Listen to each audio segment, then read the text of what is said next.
Hello friends, ഇന്ന് tissue paper വെച്ചിട്ട് നമുക്ക് ഫ്ലവർ ഉണ്ടാക്കാം. അതിനായിട്ട് 2 ടിഷ്യൂ എടുത്തിട്ടുണ്ട്. എന്നിട്ട് ഇതുപോലെ സൈഡ് കട്ട് ചെയ്ത് കൊടുക്കുക. ഒരുമിച്ച് വെച്ചതിന് ശേഷം നമ്മൾ പ്ലീറ്റ്സ് എടുക്കണ പോലെ മടക്കി മടക്കി കൊണ്ടുവരിക. എന്നിട്ട് സെൻറ്ററിൽ കമ്പിയോ ത്രെഡോ വെച്ചിട്ട് കെട്ടിക്കൊടുക്കുക. നല്ല ടൈറ്റായിട്ട് കെട്ടണം. എന്നിട്ട് പെറ്റൽസിൻ്റെ അകത്തേക്ക് സിസേഴ്സ് വെച്ചിട്ട് കട്ട് ചെയ്ത് കൊടുക്കുക. എന്നിട്ട് ഓപ്പോസിറ്റ് ടിഷ്യൂ പതിയെ പൊക്കി കൊണ്ടുവരിക. പതിയെ ചെയ്താൽ മതി, അല്ലെങ്കിൽ ടിഷ്യൂ ആണ് കീറിപ്പോവും. ഞാൻ ഇതിൽ സ്പീഡിൽ കാണിക്കുന്നുണ്ട്. ഇതുപോലെ കൊണ്ടുവരിക. അപ്പോൾ ഒരു വൈറ്റ് ഫ്ലവറായി കിട്ടും.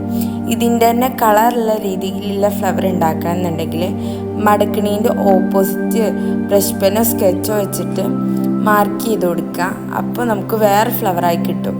അപ്പോൾ ഇഷ്ടപ്പെട്ടാൽ ലൈക്ക് ചെയ്യാനും ഷെയർ ചെയ്യാനും സബ്സ്ക്രൈബ് ചെയ്യാനൊന്നും മറക്കരുത്. അപ്പോൾ അത്രേ ഉള്ളൂ. Bye guys.